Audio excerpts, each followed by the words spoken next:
அனைவருக்கும் வணக்கம். அரசு அதிகாரிகளை உருவாக்கும் நோக்கில் உங்கள் இம்பல்ஸ். ஸோ நம்ம ஜியாகிரபியோட பாக்ஸ் கண்டென்ட்ஸ் எல்லாமே பார்த்துட்டு இருக்கோம். ஸோ இப்போ 9th சோஷியல் சயின்ஸ்ல இருந்து 6th லெசன் என்ன அப்படின்னு பார்க்கலாம். ஸோ இதுக்கு முன்னாடி இருக்க வீடியோஸ் எல்லாமே நம்ம முன்னாடி அப்லோட் பண்ணிருக்கோம். அந்த வீடியோஸ் பார்க்காதவங்க அதையுமே பார்த்து யூட்டிலைஸ் பண்ணிக்கோங்க. ஓகேங்களா? 6th லெசன் என்ன அப்படின்னு சொல்லி பார்த்தோம்னா மனிதனும் சுற்றுச்சூழலும். ஸோ இந்த லெசன் அப்படிங்கிறது ரொம்ப ரொம்ப இம்பார்ட்டன்டான ஒரு லெசன். ஸோ இதுல நமக்கு திரும்ப திரும்ப கொஸ்டின் கேட்டுக்கிட்டே இருக்காங்க. ஸோ இதுக்கு முன்னாடி இப்போ நம்ம எழுதின குரூப் 1ல கூட கணக்கெடுப்புகள் பத்தியும் நம்மளுடைய மக்கள் தொகை எவ்வளவு வரைக்கும் வந்துச்சு, எப்போ முறையான கணக்கெடுப்புகள் எடுத்தாங்க, அந்த மாதிரி கொஸ்டின்ஸ் எல்லாமே இருக்கு. ஓகேங்களா? சோ இந்த லெசன்ல என்ன பாக்ஸ் கண்டென்ட்ஸ் கொடுத்திருக்காங்கன்னு பார்க்கலாம். சோ ஃபர்ஸ்ட் ஒன், கிபி 1972ஆம் ஆண்டு ஸ்டாக்ஹோம் மாநாட்டில் மனிதன் சுற்றுச்சூழலை உருவாக்கி வடிவமைக்கிறான் அப்படின்னு சொல்லி அறிவிக்கப்பட்டது அப்படின்னு சொல்லியிருக்காங்க. ஸோ இது ரொம்ப ரொம்ப இம்பார்ட்டன்ட். சுற்றுச்சூழலை உருவாக்கி வடிவமைக்கிறான் அப்படின்னு சொல்லியிருந்தாங்க. ரியோ டி ஜெனிரோ நகரில் 1992 நடைபெற்ற புவி உச்சி மாநாடு ஐக்கிய நாடுகளினுடைய சுற்றுச்சூழல் மற்றும் வளர்ச்சி மாநாடு என்று அழைக்கப்படுகிறது. ஸோ UNCED அப்படின்னா United Nations conference on environment and development அப்படிங்கக்கூடிய ஒரு கான்ஃபரன்ஸ் அழைக்கப்படுது. எங்க அப்படின்னு சொல்லி பார்த்தோம்னா ரியோ டி ஜெனிரோ அப்படிங்கக்கூடிய ஒரு உச்சி மாநாடு நடந்துச்சு. அங்கதான் முதல்ல அழைக்கப்பட்டாங்க. சரிங்களா? ஸோ இதுல என்ன கொடுத்திருக்காங்க அப்படின்னா சுற்றுச்சூழலுடைய வகைப்பாடுகள் என்ன, ஸோ கிளாசிபிகேஷன்ஸ் என்ன அப்படின்னா இயற்கை சுற்றுச்சூழல், மனித சுற்றுச்சூழல், மனிதனால் உருவாக்கப்பட்ட சுற்றுச்சூழல் அப்படின்னு சொல்லிட்டு 3 கேட்டகரைஸ் பண்றோம். இப்ப இயற்கை சுற்றுச்சூழல் கீழே என்னென்னலாம் வருது அப்படின்னு சொல்லி பார்த்தோம்னா நிலம், காற்று, நீர், உயிரினங்கள். ஸோ நேச்சுரலாவே இயற்கையாவே இங்க என்னென்னலாம் இருக்கோ அது எல்லாமே இயற்கை சுற்றுச்சூழல் கீழே உருவாகுது. அடுத்தது மனித சுற்றுச்சூழல் கீழே என்னென்ன உருவாகுது அப்படின்னு சொல்லி பார்த்தோம்னா தனிநபர், குடும்பம், சமூகம், மதம், கல்வி, பொருளாதாரம், அரசியல். ஸோ இது எல்லாமே மனிதன் சார்ந்த சுற்றுச்சூழல்கள் கீழே வருது. இப்போ மனிதனால் உருவாக்கப்பட்ட சுற்றுச்சூழல் அப்படின்னு சொல்லி பார்க்கும்போது ஸோ கட்டடங்களா இருக்கட்டும், பூங்கா, பாலம், சாலை, தொழிற்சாலைகள், நினைவு சின்னங்கள், இது எல்லாமே மனுஷன் இன்னொரு மனுஷனுக்காக உருவாக்கலாம். ஸோ இது எல்லாமே என்ன அப்படின்னு சொல்லி பார்க்கும்போது மனிதனால் உருவாக்கப்பட்ட சுற்றுச்சூழல் கீழே வருது. ஓகேங்களா? ஸோ இப்படிதான் கிளாசிஃபை பண்ணியிருக்காங்க. ஸோ நெக்ஸ்ட் ஒன், மக்கள் தொகை. ஸோ இது ரொம்ப ரொம்ப இம்பார்ட்டன்ட். டெமோகிராஃபி அப்படிங்கிறது என்ன, ஸோ டெமோகிராஃபினா என்ன, எந்தெந்த வருஷங்கள் டெமோகிராஃபிஸ் கொண்டு வந்துட்டு இருக்காங்க, மக்கள் தொகையில் அப்படிங்கிறது கணக்கிடப்பட்டு இருக்கு. இப்போ பிரசென்டா என்ன அப்டேட் அப்படிங்கக்கூடிய எல்லா விஷயங்களும் இதுல இருக்கு. சரிங்களா? ஸோ இந்த மக்கள் தொகை பற்றி ஏதாவது ஒரு கொஸ்டின் நம்மளுக்கு வந்துட்டு தான் இருக்கு. ஸோ மக்கள் தொகையில் என்றால் என்ன, டெமோகிராஃபி அப்படின்னா என்ன? பழங்காலத்தில் கிரேக்க மொழியில் டெமோஸ் என்றால் மக்கள் மற்றும் கிராஃபிஸ் என்றால் கணக்கிடுதல் என்றும் பொருளாகும். எனவே மக்கள் தொகையியல் என்பது புள்ளியியல் முறையில் மக்கள் தொகையை கணக்கிடுவது அப்படின்னு சொல்லிட்டாங்க. ஸோ இதனால்தான் நம்ம என்ன சொல்றோம் அப்படின்னா மக்கள் தொகையியல் அப்படின்னு சொல்லி அழைக்கப்படுது. ஓகேங்களா? ஸோ மக்கள் தொகை கணக்கெடுப்பு. ஸோ இதுல தான் நம்மளுக்கு இந்த வாட்டி ஒரு கொஸ்டின் வந்துருந்துச்சு, எந்த வருஷம் எடுக்கப்பட்டிருந்தாங்க அப்படின்னு சொல்லி கேட்டிருந்தாங்க. ஸோ அதுல ஒரு கான்ட்ரவர்சி என்னன்னா முறையான கணக்கெடுப்பு அப்படின்னு அவங்க கேட்கல. ஸோ முதல்ல கணக்கெடுப்பு அப்படின்னு சொல்லி பார்க்கும்போது 1872ல எடுத்திருப்பாங்க. முறையான கணக்கெடுப்பு அப்படின்னு சொல்லி பார்க்கும்போது 1881ல எடுத்திருப்பாங்க. இன்னைக்கு வரைக்கும் 10 வருஷத்துக்கு ஒரு தடவை எடுக்கப்படுது அப்படிங்கிறது இந்த 1881ல எடுத்தக்கூடிய ஒரு மக்கள் தொகையா தான் இருக்கும். சரிங்களா? மக்கள் தொகை கணக்கெடுப்பா தான் இருக்கும். ஸோ இந்த பாக்ஸ்ல ஒரு குறிப்பிட்ட கால இடைவெளியில் அரசாங்கம் மக்கள் தொகை பற்றி கணக்கெடுப்பு நடத்தி தகவல்களை சேகரிக்கின்றது. இக்கணக்கெடுப்பு மக்களின் வயது, பாலினம், கல்வியறிவு விகிதம் மற்றும் தொழில் போன்ற விவரங்களை பதிவு செய்கிறது.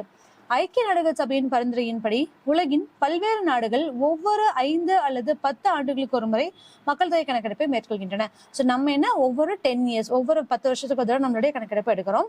ஸோ பாபிலோனில் முதல்ல இது எங்க இருந்து வந்துச்சு அப்படின்னு சொல்லி பார்த்தோம்னா பாபிலோனில் கிமு 3800ல உலகின் முதல் மக்கள் தொகை கணக்கெடுப்பு நடந்தது. ஸோ அங்கிருந்து உதிச்ச ஒரு ஐடியா தான் இது மக்கள் தொகை கணக்கெடுப்பு அப்படிங்கிறது.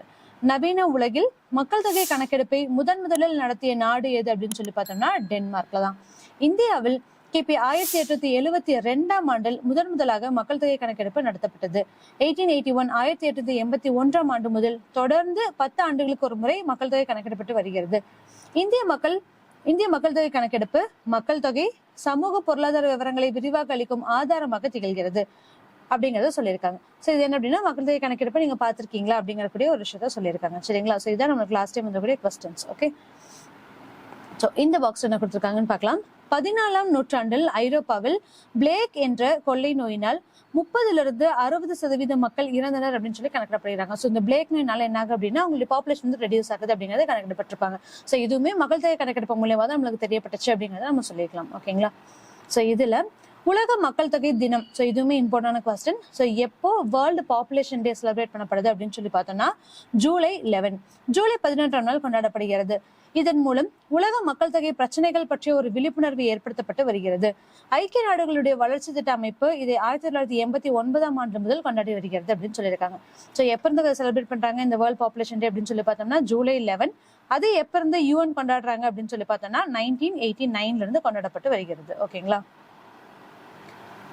ஸோ நெக்ஸ்ட் ஒன், இதுல மக்கள் அடர்த்தி பற்றி கொடுத்திருக்காங்க, டென்சிட்டி ஆஃப் பாப்புலேஷன். ஸோ மக்கள் அடர்த்தி அப்படிங்கிறது எப்படி கன்சிடர் பண்ணப்படுது அப்படின்னு சொல்லி பார்த்தோம்னா மொத்த மக்கள் தொகை டிவைடட் பை மொத்த நிலப்பரப்பு, இப்படிதான் நம்ம மக்கள் தொகை அடர்த்தி கண்டுபிடிக்கப்படுது. ஸோ இப்போ இந்தியாவோட மக்கள் தொகை கணக்கெடுப்பு மக்கள் அடர்த்தி அப்படின்னு சொல்லி பார்க்கும்போது 389 அப்படிங்கிற மாதிரி அந்த ஒரு சதுர கிலோமீட்டருக்கு, ஒரு ஸ்கொயர் கிலோமீட்டருக்கு வந்து 389 பீப்புள் இருக்காங்க அப்படிங்கிறத கண்டுபிடிச்சிருப்பாங்க. அதே மாதிரி தமிழ்நாடு பொறுத்த வரைக்கும் 555 அப்படிங்கிறது இதுக்கு முன்னாடி வரைக்கும் இருக்கக்கூடிய ஒரு டேட்டாவா இருந்துச்சு. ஸோ எப்பவுமே நம்ம அப்டேட்டட் டேட்டாஸ் என்ன அப்படிங்கிறதையும் நம்ம தெரிஞ்சு வச்சுக்கணும். சரிங்களா? ஸோ நெக்ஸ்ட் ஒன், ஸோ இந்த பாக்ஸ்ல அதிக மக்கள் தொகை மற்றும் குறைந்த மக்கள் தொகை அப்படின்னா என்ன அப்படிங்கறத கொடுத்திருக்காங்க. ஒன்றும் இல்லை, அதிக மக்கள் தொகை அப்படின்னு சொல்லி பார்க்கும்போது அந்த இடத்துல மக்கள் அதிகமா இருப்பாங்க, அதுக்கான வளங்கள் வந்து ரொம்ப கம்மியா இருக்கும். அதே குறைந்த மக்கள் தொகை அப்படின்னு நினைக்கும் போது அங்க வளங்கள் அதிகமா இருக்கும், மக்கள் தொகை அந்த வளங்களை விட கம்பேர் பண்ணும்போது கம்மியா இருக்கும். இவ்வளவுதான் வந்து கொடுத்திருப்பாங்க. சரிங்களா? ஸோ பார்த்தலாம், அதிக மக்கள் தொகை என்பது ஒரு நாட்டில் மக்களின் எண்ணிக்கையை விட வளங்களினுடைய அளவு குறைவாக இருக்கிறதுனால அது அதிக மக்கள் தொகை கொண்ட நாடுன்னு சொல்லுவோம். குறைந்த மக்கள் தொகை அப்படின்னு சொல்லி பார்க்கும்போது குறைந்த எண்ணிக்கையிலான மக்கள் தொகையும் அதிக அளவிலான வளமும் இருந்துச்சு அப்படின்னா அதனை குறைந்த மக்கள் தொகை அப்படின்னு சொல்லி அழைக்கிறோம் அப்படிங்கிறதையும் சொல்லியிருப்பாங்க. ஓகேங்களா? நெக்ஸ்ட் ஒன், இந்த பாக்ஸ்ல கிபி 1952 இந்திய அரசின் அதிகாரப்பூர்வமான மக்கள் தொகை கொள்கை நடைமுறைப்படுத்தப்பட்டுச்சு. ஸோ எப்போ அப்படின்னா 1952ல இது போன்றதொரு கொள்கையை முதலில் அறிவித்த நாடு அப்படின்னு சொல்லி பார்த்தோம்னா இந்தியா தான். மக்கள் தொகை அப்படின்னு சொல்லிட்டு மக்கள் தொகைக்கான ஒரு கொள்கை அப்படிங்கக்கூடிய அறிவிச்ச நாடுன்னு சொன்னா இந்தியா தான் ஃபர்ஸ்ட் ஒன். பல்வேறு வகையான குடும்ப கட்டுப்பாடு திட்டங்களை நடைமுறைப்படுத்துவதன் மூலம் மக்கள் தொகை வளர்ச்சி கட்டுப்படுத்தப்படுகிறது. ஸோ இது வந்து நம்ம பிரிச்சு கேட்டகரைஸ் பண்ணியிருப்போம். ஸோ 1921, 1951 அண்ட் 1961 அப்படின்னு சொல்லிட்டு நமக்கு எல்லாமே வந்து பிரிச்சிருப்போம். இது வந்து சிறு பிரிவினை ஆண்டு, சிறு பிளவு ஆண்டு, பெரும் வெடிப்பு ஆண்டு அப்படிங்கிறதுலாம் நம்ம வந்து கண்டுபிடிச்சிருக்கோம். நம்மளோட எக்கனாமிக்ஸ்ல வந்து நம்ம இதெல்லாம் படிச்சிருக்கோம். ஸோ இந்த டைம்ல என்னாச்சு அப்படின்னா மக்கள் வந்து கொள்ளை நோய் நாள் மூலமும் இல்லை போர் நாள் மூலமும் நிறைய பேர் இறந்திருப்பாங்க. அதனால அது வந்து சிறு பிரிவினை ஆண்டு அப்படின்னு சொல்லியிருப்போம். 1951 அப்படிங்கிறத சிறு பிளவு ஆண்டு அப்படின்னு சொல்லியிருப்போம். ஸோ மக்கள் தொகை வந்து ஓரளவுக்கு இன்க்ரீஸ் ஆக ஆரம்பிச்சது. இப்போ சர்டன் அமௌண்டா இன்க்ரீஸ் ஆகிறத வந்து நம்ம சிறு பிளவு ஆண்டுன்னு சொல்லியிருப்போம். அதுவே பெரு வெடிப்பு ஆண்டு அப்படின்னு சொல்லும்போது நம்ம எதிர்பார்க்காத விட மக்கள் தொகை வெடிக்க ஆரம்பிச்சிருக்கும். ஸோ எல்லாருமே நல்லா இருந்திருப்பாங்க, எந்த பிரச்சனையும் இல்லாமல் இருந்திருக்கும், நோயோட தாக்கமும் அதிகமாக இல்லாமல் இருந்திருக்கும். ஸோ அதை பெருவெடிப்பினை ஆண்டுன்னு சொல்லியிருப்பாங்க. ஸோ இதை பேஸ் பண்ணி தான் இந்த இடத்துல நம்மளுக்கு மக்கள் தொகை கொள்கை அப்படிங்கறத கொண்டு வரப்பட்டுச்சு. ஸோ அந்த டைம்ல தான் வந்து குடும்ப கட்டுப்பாடு திட்டம் அப்படிங்கிறதுமே வந்து நிறைய பரவ ஆரம்பிச்சது. சரிங்களா? ஸோ அதான் இங்க சொல்லியிருக்காங்க.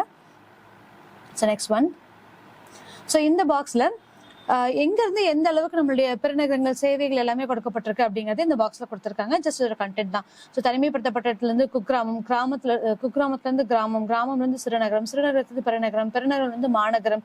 ஸோ இது எல்லாமே சேர்ந்து நகரங்களுடைய தொலைவு அப்படி நகரங்களின் தொகுதி அப்படிங்கறத கணக்கிடப்பட்டிருக்காங்க. சரிங்களா? சும்மா ஜஸ்ட் ஒரு பிக்சர் எப்படி எங்க இருந்து ஸ்டார்ட் ஆகுது அப்படிங்கறத சொல்லியிருக்காங்க. ஸோ இந்த பாக்ஸ் என்ன பார்க்கலாம், டமாஸ்கஸ். ஸோ டமாஸ்கஸ் என்ன அப்படின்னா உலகின் மிக பழமையான மக்கள் தொடர்ந்து வாழ்ந்து வரும் ஒரு நகரமாகும் அப்படிங்கறது சொல்லியிருக்காங்க. இங்கு 11,000 ஆண்டுகளுக்கு முன்பிருந்தே மக்கள் வாழ்ந்து வருகின்றனர். டோக்கியோ உலகிலேயே மிகப்பெரிய நகரமாகும். டோக்கியோ தான் இருக்கிறதுல ரொம்ப பெரிய நகரம் அப்படின்னு சொல்லிட்டாங்க. இது 38 மில்லியன் மக்கள் தொகையை கொண்டது. கிபி 2016ஆம் ஆண்டின் யுனெஸ்கோவினுடைய மெர்சர், இந்த மெர்சருடைய தகவல் பிரகாரம் தான் நம்மளுடைய மக்களுடைய வாழ்க்கை தரம் என்ன அப்படிங்கக்கூடிய ஒரு ஃபேக்டர்ஸ் வந்து கிரியேட் பண்ண ஆரம்பிச்சிருப்பாங்க. ஸோ மெர்சர் தகவலின்படி மக்கள் சிறந்த வாழ்க்கை தரத்தை பெற்று வாழ்ந்து வருவதில் வியன்னா முதலிடமும் ஜூரிக் அப்படிங்கிறது 2வது இடமும் பெற்றுள்ளன அப்படிங்கறத சொல்லியிருக்காங்க. சரிங்களா? ஸோ இந்த மெர்சரோட ஒரு கவுண்ட் ஒரு கால்குலேஷன். ஸோ இது மூலமா என்ன சொல்லியிருக்காங்க அப்படின்னா ஃபர்ஸ்ட் பிளேஸ்ல வியன்னா இருக்கு அப்படிங்கறத சொல்லியிருக்காங்க. ஸோ செகண்ட் பிளேஸ்ல வந்து ஜூரிக் இருக்கு அப்படிங்கிறதையும் சொல்லியிருக்காங்க. சரிங்களா? ஸோ இது வந்து எது அப்படின்னா யுனெஸ்கோவோட மெர்சர் மூலமா. ஸோ நெக்ஸ்ட் ஒன், ஸோ இதுல வந்து வளங்களை பத்தி சொல்லியிருக்காங்க. ஸோ என்ன இதெல்லாம் வந்து நிலைத்தன்மை இருக்கு அப்படிங்கிறது இந்த பிக்சர்ல உள்ள கொடுத்துருக்காங்க. ஸோ இது வந்து மாணவர்களுடைய செயல்பாடுகளா இருக்கு. ஸோ என்னென்ன செயல்பாடுகள் செய்யணும், புவிசார் சுற்றுலாதலங்கள் செல்வது, இதெல்லாம் சும்மா ஒரு ஜஸ்ட் என்ன கொடுத்துருக்காங்க அப்படிங்கிறத மட்டும் பார்த்துக்கலாம். இதுவும் அதே மாதிரி தான். அவங்களுடைய வளம் குன்றான்களோட வளர்ச்சி என்ன, அவங்களுடைய வேல்யூஸ் என்ன அப்படிங்கறத கொடுத்துருக்காங்க. ஸோ எப்படி கேட்டகரைஸ் பண்றாங்கன்னா, அவங்களோட லைஃப் ஸ்டைல், வாழ்க்கை முறையில இருந்து மாக்கும், இல்ல சரி செய்தலா இருக்கட்டும். ஸோ எந்த இடத்துல நம்மளுக்கு வந்து இப்போ தேவையில்லாத வந்து அன்யூஸ்ட், நம்ம வந்து தேவையில்லாம அதிகமா யூஸ் பண்ணக்கூடாது, தேவைக்கு மட்டுமே யூஸ் பண்ண முடியும். ஸோ ஏதாவது வந்து உடஞ்சிச்சு அப்படின்னா அது அப்படியே தூக்கி போடாம அது எப்படி சரி செய்யணும் அப்படிங்கறத பார்க்கணும்னு சொல்லி கொடுத்துருப்பாங்க. ஸோ மறுசுழற்சி அப்படிங்கிறது கொஞ்சம் கம்ப்ளீட்டாவே முடிஞ்சிச்சாலும் அதை ரீசைக்கிள் பண்ணி திருப்பி அதை வந்து எப்படி பெனிஃபிஷியரியா யூஸ் பண்ணும், வெறும் டேம்பா போட்டு வைக்காம அதை எப்படி நம்ம திருப்பி யூஸ் பண்ணணும் அப்படிங்கறத சொல்லியிருப்பாங்க. ஸோ உங்களுக்கு என்ன தேவை இருக்கு, உங்களுடைய விருப்பங்கள் என்ன இருக்கு அப்படிங்கிற மாதிரியான ஒரு விஷயங்கள் இதுல கொடுத்துருக்காங்க. சரிங்களா? ஸோ இதோட இந்த லெசனோட பாக்ஸ் கண்டென்ட் முடிஞ்சது. ஸோ அடுத்த லெசன் நெக்ஸ்ட் வீடியோஸ்ல பார்க்கலாம். தேங்க்யூ.